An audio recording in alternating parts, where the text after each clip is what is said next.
Masih bersama Film Story. Kali ini kita akan mengupas alur film aksi berjudul Terminator Salvation. Rilis tahun 2009, disutradarai oleh Joseph McGinty Nichol dengan pemeran utama Christian Bale, Sam Worthington, serta pemeran pendukung lainnya. Film ini mengisahkan tentang peperangan umat manusia dengan mesin, di mana mesin yang dikembangkan menggunakan artificial intelligence berhasil menyabotase dan menguasai dunia serta memburu dan membunuhi manusia yang menciptakannya. Pada peperangan ini, manusia kesulitan dikarenakan teknologi mesin jauh lebih canggih dan mematikan, sedangkan manusia yang tersisa membentuk kelompok-kelompok pemberontak dan mencoba melawan meskipun dengan bersusah payah. Baiklah, tanpa panjang lebar, mari kita ulas bersama alur cerita film ini bersama Film Story.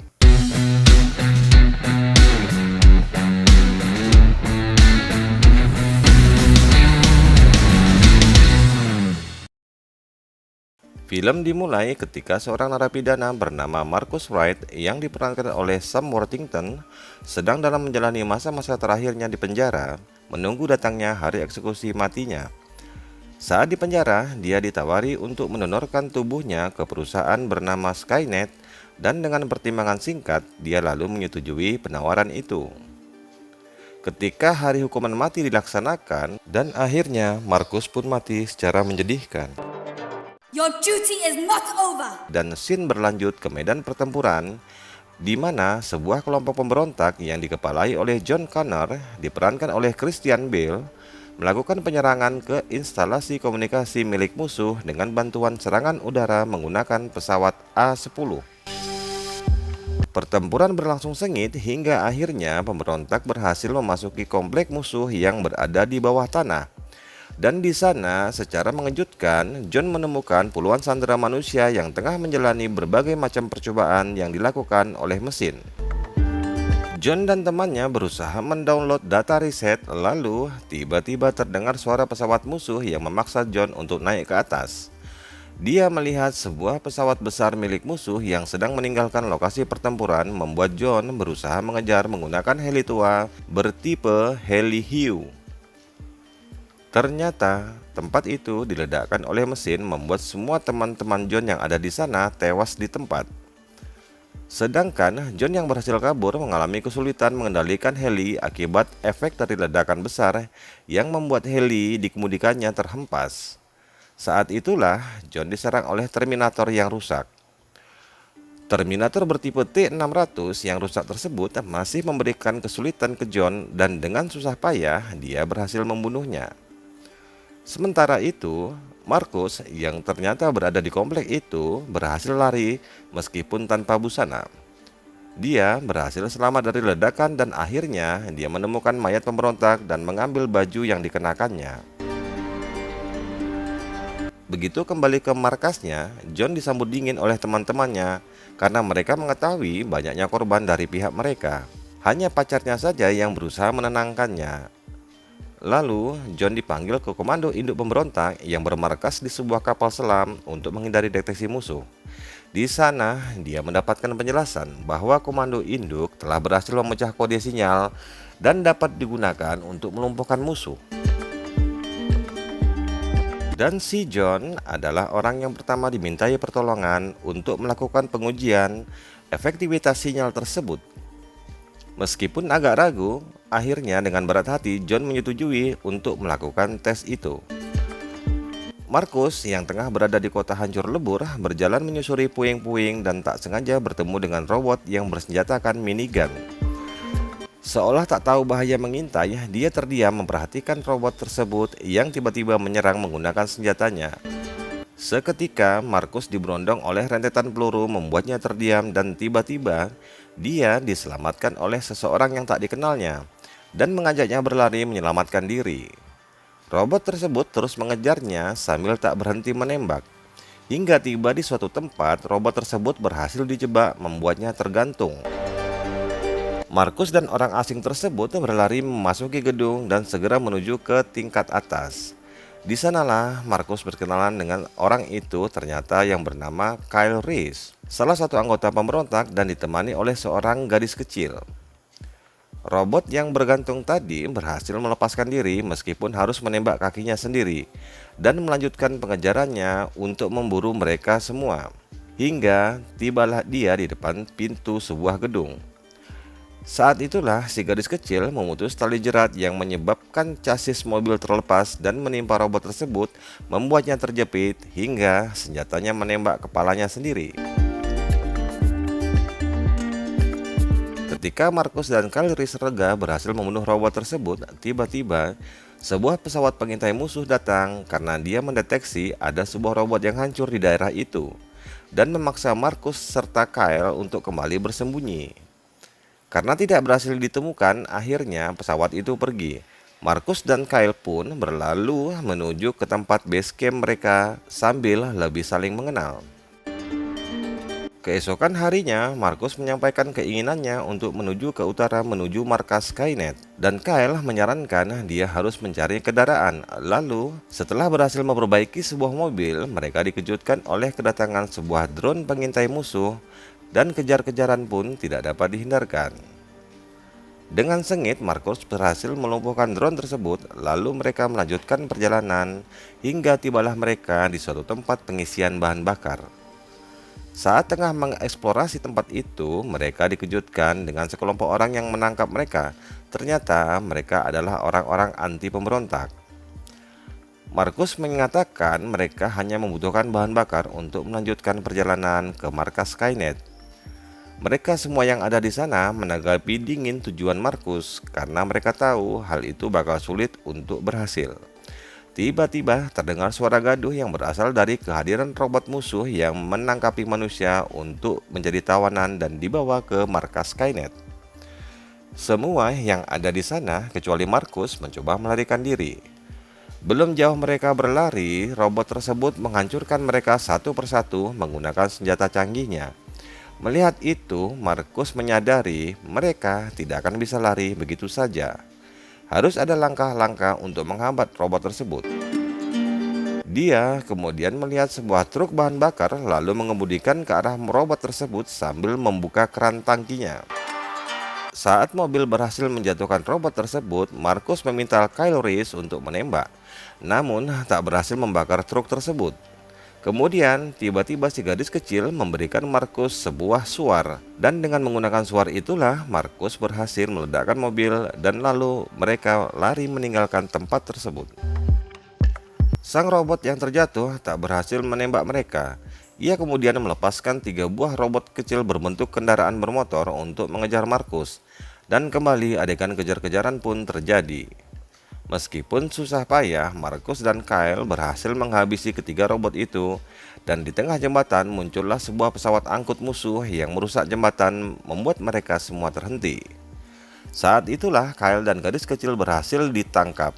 Dari jauh muncullah pesawat A-10 milik pemberontak dan menyerang pesawat musuh. Markus pun berhasil menyelamatkan diri dan menjatuhkan diri ke sungai. Robot yang berada di pesawat musuh menembak dan mengenai pesawat pemberontak, memaksa sang pilot yang bernama Blair untuk menarik tuas ejektor untuk meninggalkan pesawat. Singkatnya, kemudian terjadilah pertemuan antara Markus dan Blair yang ternyata adalah seorang wanita. Cerita punya cerita, mereka akhirnya bersama-sama kembali ke markas Blair dan dalam prosesnya, mereka bertemu begundal-begundal yang mencoba memperkosa Blair. Hal ini memaksa Markus untuk melumpuhkan semua begundal tersebut. Kejadian ini membuat Blair semakin mempercayai Markus. Saat mendekati markas pemberontak, mereka terpaksa melewati jalur yang dipenuhi dengan ranjau magnetik yang akan meledak bila terpicu dan melekat pada logam. Blair dan Markus dengan santai melewati jalur itu dan tiba-tiba sebuah ranjau melekat di kaki Markus dan langsung meledak. Keadaan menjadi kacau ketika pemberontak mencoba menyelamatkan Markus. Betapa terkejutnya mereka ketika mengetahui ternyata sebagian besar tubuh Markus adalah logam baja dan membuatnya dianggap sebagai mata-mata yang bertujuan untuk membunuh pemimpin pemberontak John Connor. Blair yang merasa iba kepada Markus akhirnya dengan nekat melepas rantai yang mengikat Markus. Dan terjadilah pertempuran ketika mereka hendak lari dari markas pemberontak. Pencarian berlangsung hingga malam hari John Connor berusaha keras menangkap Markus kembali hingga tibalah dia di pinggiran sungai. John terdesak oleh robot yang sedang berada di dalam sungai dan saat itulah Markus datang menyelamatkannya. Dengan terkejut, John menodongkan senjata ke arah Markus. Saat itulah terjadi perdebat antara keduanya. Akhirnya, setelah sengit berdebat, mereka berdua setuju untuk saling membantu, di mana John ingin menemukan Kyle Reese dan Markus ingin mencari siapa yang membuat dirinya menjadi mesin. Tujuan mereka sama, yaitu menuju ke markas Skynet. Dengan sengaja, John membiarkan Markus pergi sambil memberikan alat pelacak dan komunikasi kepadanya. Pimpinan pemberontak menyampaikan kepada John untuk melakukan penyerangan serentak ke markas Skynet.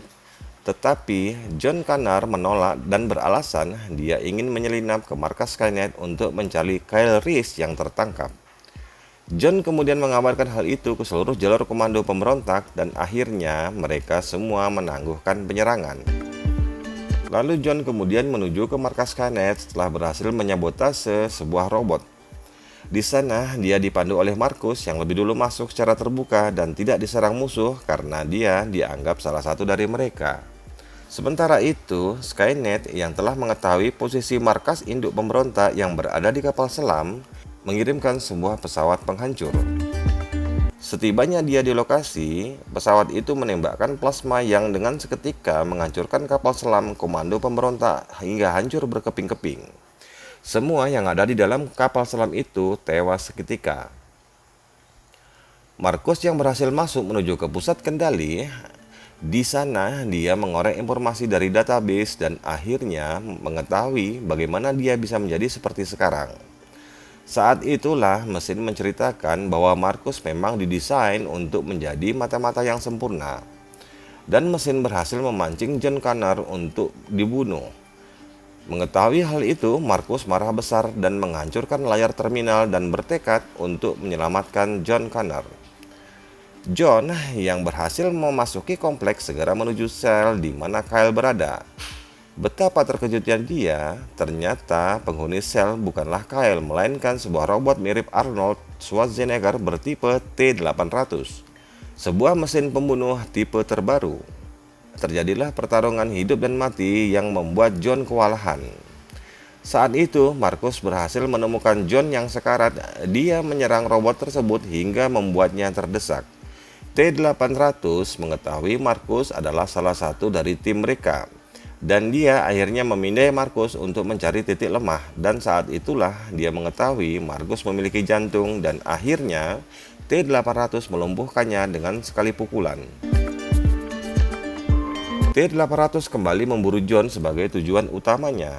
Ketika John terdesak, dia menembak tungku logam cair dan menyiram T-800 dengan lelehan baja membuatnya rentan. Lalu John menembak pipa pendingin membuat T-800 membeku meskipun robot itu hampir berhasil membunuhnya. Mengetahui T-800 diam dan membeku, John berusaha membangunkan Markus dengan memukulnya. Karena tidak berhasil, dengan terpaksa John menggunakan listrik dan mengejutkan jantungnya Markus dan hal itu membuat Markus menjadi sadar.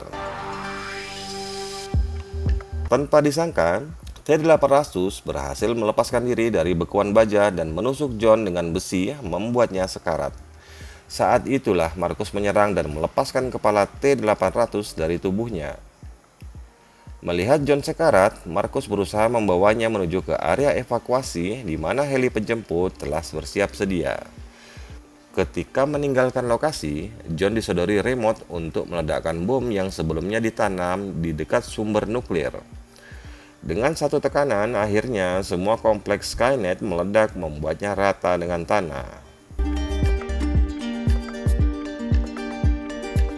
John yang terkena tusukan di hati, sekarat menuju kematiannya. Lalu, Markus dengan sukarela mencoba menawarkan untuk mendonorkan hatinya demi John, membuat dia dan semua yang ada di sana iba. Ternyata, orang yang mereka anggap musuh masih merupakan seorang manusia yang memiliki hati dan perasaan. Akhirnya, film pun berakhir. Terima kasih masih berada di akhir cerita. Nantikan ulasan film selanjutnya bersama Film Story.